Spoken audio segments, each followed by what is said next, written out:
My in-laws were informed, with smiles on their faces, by my husband Justin and his mom Linda shortly after I purchased a home with a garden. People warned that Justin might file for a divorce if I objected. She would undoubtedly bring her nasty daughter with her if Linda came. They proceeded with it regardless of my distaste for it. Even at the new residence, the daily harassment would go on. "No, I refuse to live with you." The idea made me gag. With an arched eyebrow, Linda met my gaze. She produced Justin's already signed divorce papers. She was solely concerned with acquiring the house. Worryingly, their strategy had been successful. I found it difficult to suppress my laughs. Linda appeared triumphant as she watched me shiver with my head bowed. Subtly, I signed the divorce papers, gathered all of my belongings, and fled the house that filled me with fear. The day of the move, my ex-mother-in-law called me nonstop. She then proceeded to demand, "Have you realized yet?" To meet and chat, she requested. It was precisely my desire. Meeting her would put a stop to this. It was time for the last showdown, so I got ready and went to confront them. "Hi, I'm Julie. At this advertising agency, I do my job. A manager at a newspaper company named Eric introduced me to my husband, Larry. Because of my precarious situation, I felt I couldn't turn down Eric's offer. Due to Larry's insistence, I married him after 5 months of dating, even though I was 31 years old at the time. This choice ultimately left me feeling remorseful. My ex-mother-in-law, Olivia, may have intended to trick me from the beginning, especially at this crucial juncture. She was initially sweet and kind, but once I married Larry, her attitude shifted. She revealed herself to be a harsh mother-in-law after removing the disguise of an understanding elderly woman. "Excuse me, Julie, what are you up to now? I instructed you to tend to the garden after you washed the dishes." Every single day, her piercing screams reverberated throughout the entire home. Every day, I felt completely drained. Even a yes was a stretch for me. Larry urged that I move in with my in-laws after the wedding, so I reluctantly consented. Olivia, his mother, had been nursing a leg injury that had plagued her for years, and his father had already died. After explaining that he was unable to leave his elderly mother alone in the house, Larry pleaded with me. When I arrived, though Olivia seemed to be okay, she walked around. Every day she endured my severe treatment, insisting that it was the responsibility of a mother-in-law to educate her daughter-in-law. Larry was equally useless. He always found a way to sidestep the topic whenever I proposed that we live apart. He never defended me when Mom reprimanded me and would do everything she wanted. "Yeah, my mom has quite a temper, huh?" He would state it. Quit smiling and provide me a hand. My mind is struggling with this. My anxiety and despair levels plummeted after my marriage. For no apparent reason. I started to cry or feel nauseous. My adjustment condition was officially identified after my visit to the doctor. It was awful to think that being at my in-laws' place all the time was having a negative impact on me. Olivia insisted on making irrational requests regardless of how I felt about it. Just because it's a holiday doesn't mean you can slack off. Are you through with the room cleaning? You still haven't shopped. You should definitely stop by the bargain shops before you go. No need to yell at me, Olivia. A headache has struck me. Please let me take care of the cleaning and shopping later, I begged. Take that away from me. Upon receiving a command, you promptly carry it out. Aren't you the daughter-in-law? A maid is not the same as a daughter-in-law. I was going to fire back. Cleaning the gutters, removing the wallpaper, and repairing the splinters in the pillars were common requests she made of her housekeepers. The in-laws' abode was dilapidated and ancient, and every time the wind blew, it creaked. She insisted Larry buy a new house time and time again. "Just so you know, this house is a rental. We're getting it from a friend for a low rent. Let us just enjoy our own home for a change." "Larry, don't you think so?" she would ask. I would love to, but my pay just won't cover it. Having a home of our own is merely a pipe dream, Larry declared. When Olivia's patience with her useless kid finally gave out, she exploded, and she took it out on me. Cook, clean, weed the garden, take me to the hospital. My exhaustion from working full-time went unnoticed by her. I had an adjustment condition, which was to be expected. It seemed like every day, 5 months after I moved in with my in-laws, a woman who brought nothing but misery into my life showed up. Following her divorce, Larry's sister, Callie, returned, this time carrying her child. According to her, her ex-boyfriend told her she was out of her life and that he no longer wanted to see her. Honestly, I'm to blame. She told the truth. I left my kid alone and slept with my husband's boss. Do you know what this woman thinks about morality? Callie grinned slightly as she beheld my expression of shock. Not only did Kelly look exactly like Olivia, but she also acted exactly like her. Instead of doing her share of the housekeeping, she insisted that I clean her room. Don't you think it's only fair? I'm taking care of a kid. Given that you have never been a mother, you have no idea how much more difficult it is than it appears. So, Julie, I am grateful in advance for your assistance. Callie failed miserably. She did nothing all day. To put it mildly, her concern for her child was lacking. Sitting motionless on the couch, she would do nothing. Her conduct was particularly problematic on weekends. She would send her little kid and me to the arcade while she was gone. On occasion, Callie would start drinking in the afternoon with some of her naughty pals from her Wilder days. I was hoping Callie would pitch in with the housework, even if it was only a little bit. A woman like her would do anything for a quick buck. Callie once gave me a sketching bag. Inside, I discovered a ring, vintage lighters, and cufflinks that belonged to my dad. What do you expect me to do with these? I inquired. Determine it. Get a good price and sell them, Callie nonchalantly suggested. Originally intended as mementos, these items belonged to my late father. On the other hand, Callie instructed me to sell them without hesitation. I was overcome with melancholy, particularly because I knew she would probably put that money toward the arcade. Unable to bring myself to do it, I explained the situation and handed the bag over to Larry. I don't know what he did with his father's keepsakes, and frankly, I don't want to know. When Callie first returned, many things happened. My belongings frequently went missing after she arrived. Around that time, I also discovered that Larry was probably having an affair. A friend who worked at a different advertising agency saw him in town on a weekend. Larry was walking arm in arm with a flashy young woman. I was furious when I heard the story. I'm working hard from morning till night, even on weekends, and you're out having fun with a young woman. Unbelievable. This is cheating, right? Who is she? Tell me the truth. It's not cheating, Larry replied. She's just a worker from a massage parlor. And how is that any better? You shouldn't be going to such places when you're married, I shouted. Callie laughed hysterically at our argument. Olivia seemed annoyed, but didn't strongly scold Larry. According to Olivia's logic, if a husband goes to such places, it's because the wife isn't devoted enough. Getting upset over something like that is embarrassing. The problem is you. If you're more devoted to Larry, this wouldn't happen, Olivia said. I'd agree, Olivia. Isn't that a bit unreasonable? I said, this is the norm in this house. Besides, going to places like that or having an affair shows a man's strength. A wife should forgive such things with a big heart, Olivia added. What was normal for them was crazy to me. Forgive visits to those places and affairs? There was no way I could do that.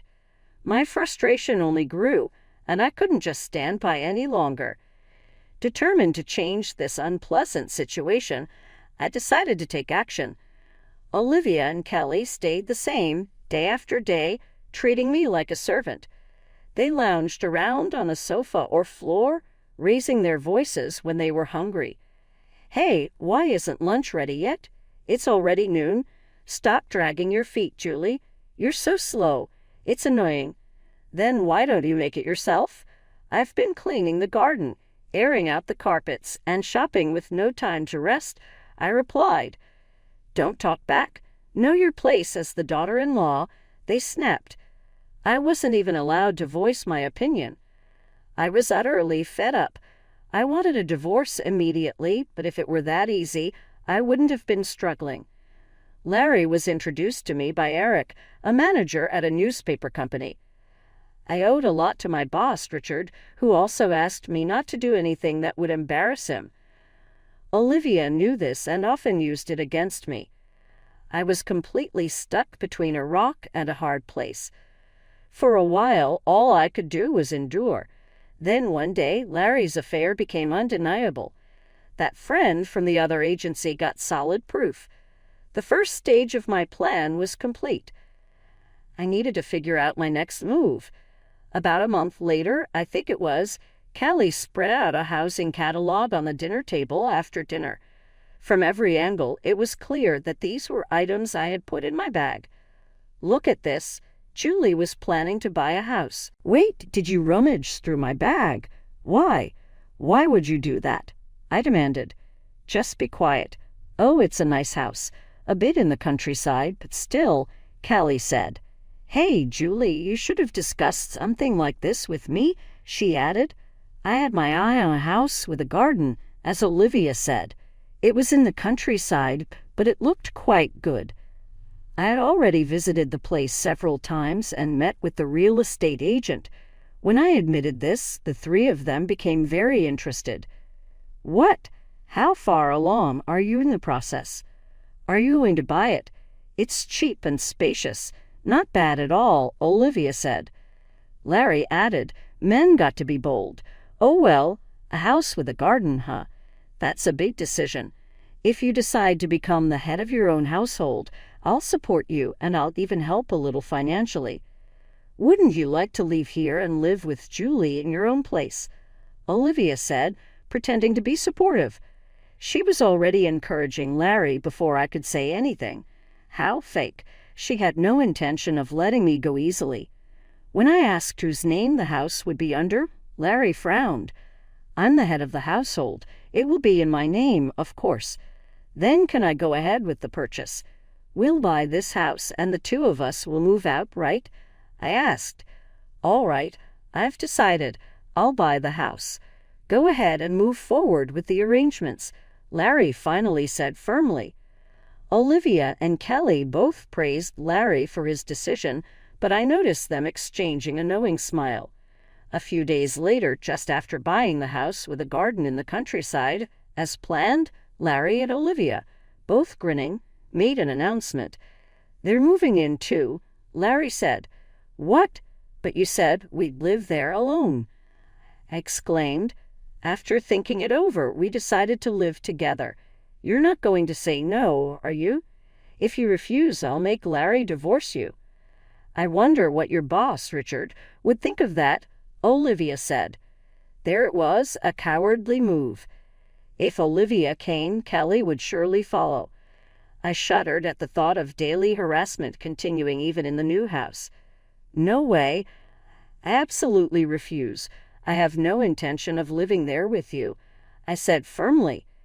"You don't seem to understand your position," Olivia said, her eyebrows shooting up in anger. Her face was red, veins bulging at her temples. She pulled out divorce papers from somewhere, and Larry's part was already signed. Her face showed she didn't care about anything as long as she got the house. "If you're really going to refuse, then sign here," she said. "All right, I will. I'll sign. Let's get divorced. I've had enough," I replied. "What? Hey, Julie, are you sure about this?" Larry asked. "Leave her. A useless woman like this is just going to make you angry. You're young. You'll find a new wife soon enough," Olivia said harshly. I quietly signed the divorce papers. Olivia looked triumphant, but she had no idea how I felt. My plan had worked perfectly, which was terrifying. I struggled to hold back my laughter. A few days after I moved into my new apartment, I started getting a lot of calls from Olivia.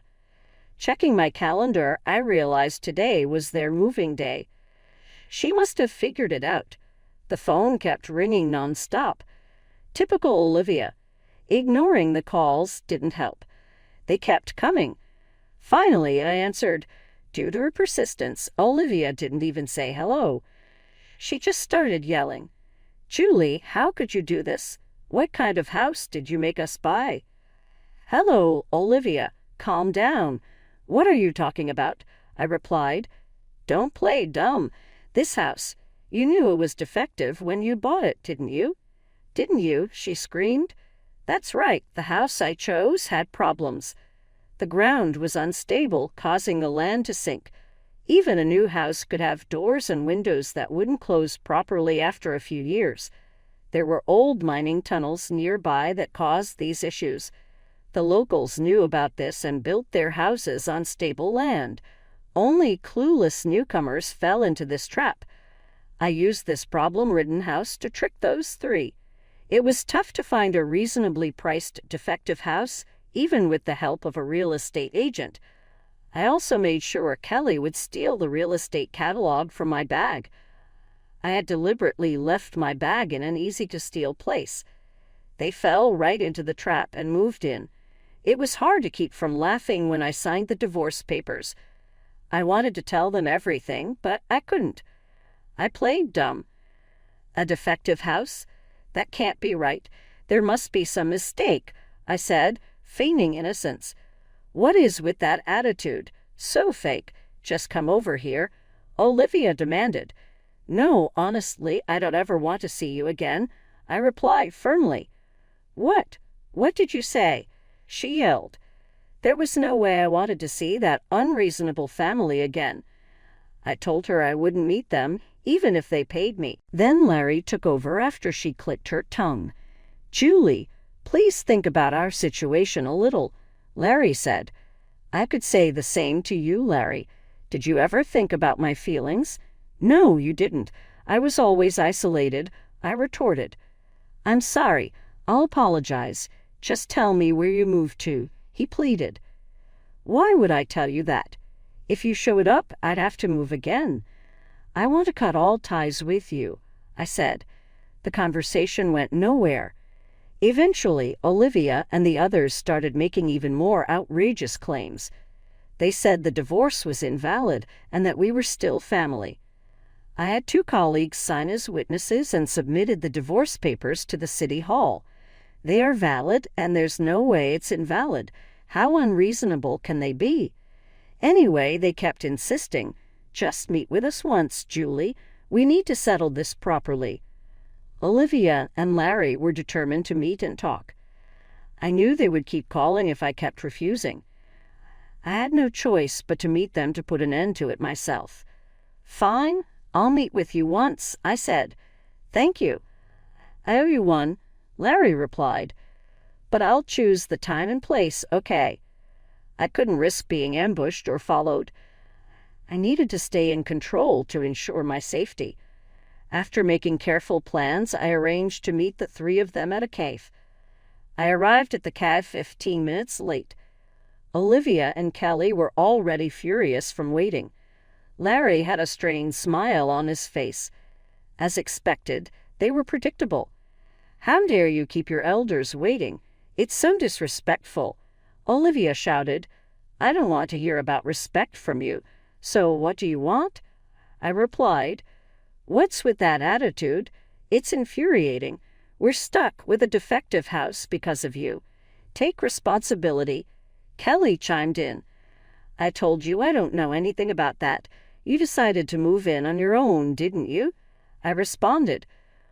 Olivia faltered, unable to deny that she and Kelly had willingly moved into the defective house.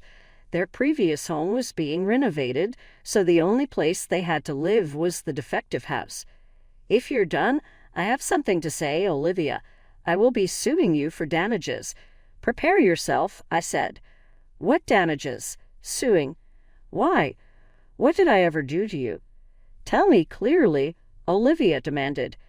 You mentally tormented me to the point of developing an adjustment disorder, I said, showing them a copy of my medical diagnosis. The 3 of them stared at it intently. Olivia's eyes widened. She probably never imagined I had been seeing a psychiatrist. You never thought about how much your words hurt others, did you? It was very painful for me. I felt nauseous and cried a lot. It was really tough, I continued. That's because you're weak. You were a lousy daughter-in-law and deserved it. Isn't that right? Olivia retorted. Calling me a lousy daughter-in-law repeatedly is slander. Slander is punishable by up to a year in prison or a fine of up to $5,000, I said firmly. What? That's ridiculous. Olivia exclaimed. What's ridiculous? I countered. Olivia didn't understand the seriousness of her actions. She had no idea how harmful her behavior was or how much her verbal abuse had hurt me. You also did other things that are punishable by law. You threatened me multiple times, saying you'd tell Richard about the divorce. That's extortion, I added. Wait, isn't that a bit exaggerated? Larry interjected. It's not exaggerated at all.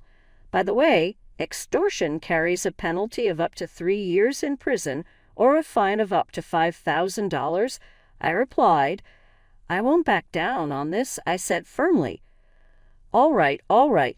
Wait a minute. Callie stepped in, her eyes sharper than usual. She had the look of someone who wouldn't be intimidated by threats. What is this? Scaring my mom by taking advantage of her ignorance. Do you have any proof of these so-called slanders and threats? Yes, I do. I've been recording everything, I replied. What? Recording? Callie's eyes widened. Yes, I'd been recording with my phone's voice memo the entire time I lived at my ex-in-law's house. I have plenty of audio recordings, including data of Olivia's abusive language. Submitting this as evidence would confirm the charges of slander and threats. Did you really think I'd just take it? It's not just Olivia. Callie, you're also guilty. You'll be held accountable, too. What? Why me? What did I do? Callie's voice rose in panic. Think about it. Haven't you committed any crimes? Or are you saying you hadn't caused me any trouble? Of course not. Don't be ridiculous. Callie insisted she was innocent. I showed her the screen on my phone. Callie's face turned pale. It showed her rummaging through my bag, nervously glancing around while searching the contents. What's that? How did you record this? She stammered. Because my belongings frequently went missing after you arrived. Makeup, accessories, clothes, bags. I set up a hidden camera. This is awful. How could you do that? You're just a daughter-in-law, Callie yelled. Who's the one overstepping boundaries here? Let me inform you about the penalty for theft. Up to 12 years in prison or a fine of up to $5,000. I'll be contacting the police, I said firmly. Callie's mouth opened and closed. She wanted to argue, but she couldn't. She looked completely helpless. I had kept track of all my missing items. Knowing the exact extent of the damages would make it easier for the police and lawyers to act. If I was going to do this, I would do it thoroughly. I was determined not to let these 3 off the hook. Finally, it was Larry's turn. He shrank back under my glare. If there was anyone I couldn't forgive the most, it was him. I believed a marriage was about mutual support, but Larry, you saw things differently, didn't you? From start to finish, you were always my enemy, weren't you? Enemy? No, I never meant that. Not at all. Please believe me. Even today, I was trying to mediate as much as possible. Larry pleaded. Sure enough, with the lies. I don't need your mediation, I said coldly. Larry was a cowardly man. He'd always sided with the stronger party. He had always been with Olivia and Callie. Even now, he was trying to placate me to save himself.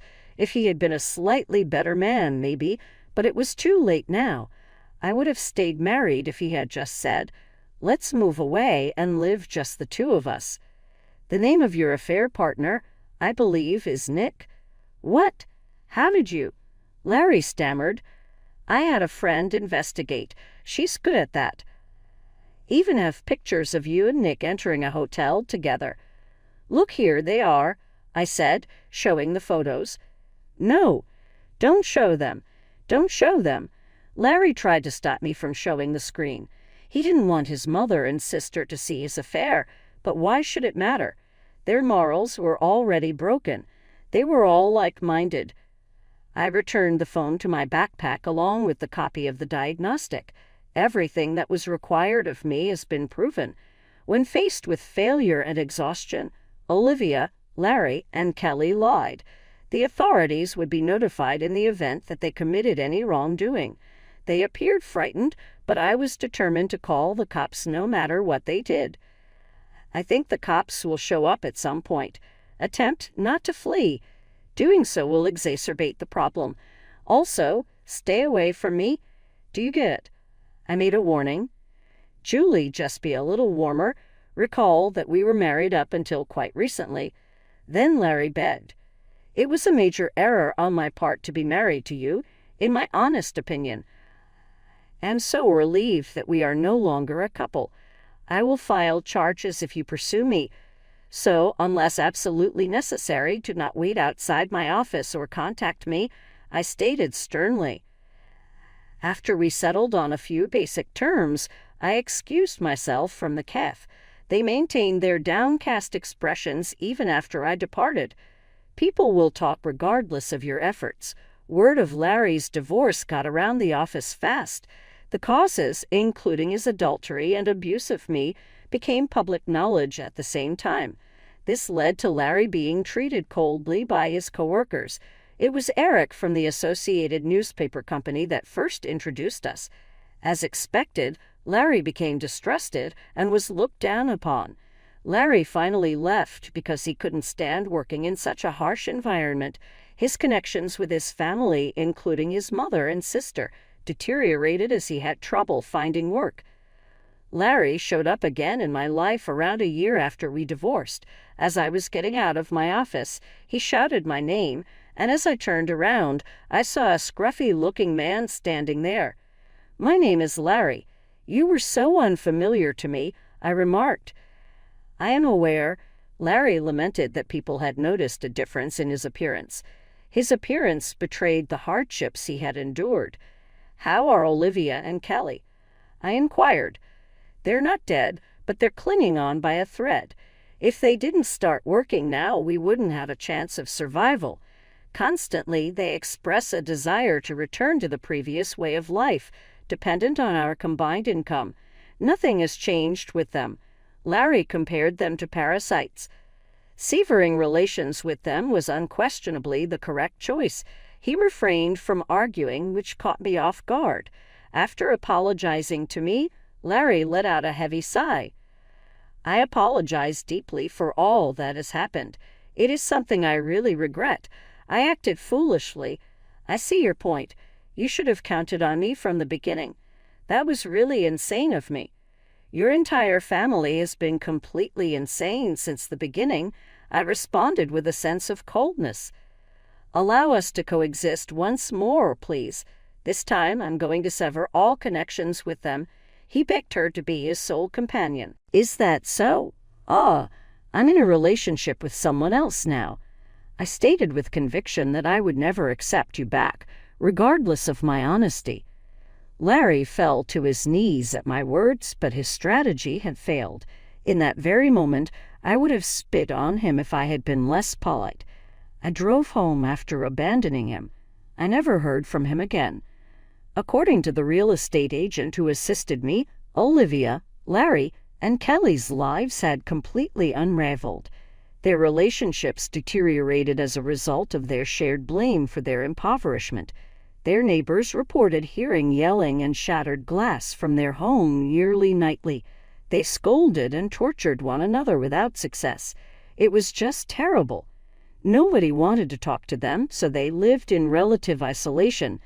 They would eventually wind up homeless, with nothing except their debts, after selling their unsellable house for close to nothing. The image of the three of them curled up under the freezing sky, yelling at each other, is crystal clear in my mind. When they reach rock bottom, I would want to witness their horrible condition. At the same time, I'm experiencing an unbelievable level of happiness in my life. I owe it all to my new business partner. The one I told Larry about. A mature man with a kind personality and a knack for making other people feel appreciated. He has found success in sales for a large trade organization. Similarly to me, he is a divorcee. Soon we will be planning a modest wedding. The experience of my first marriage was really painful.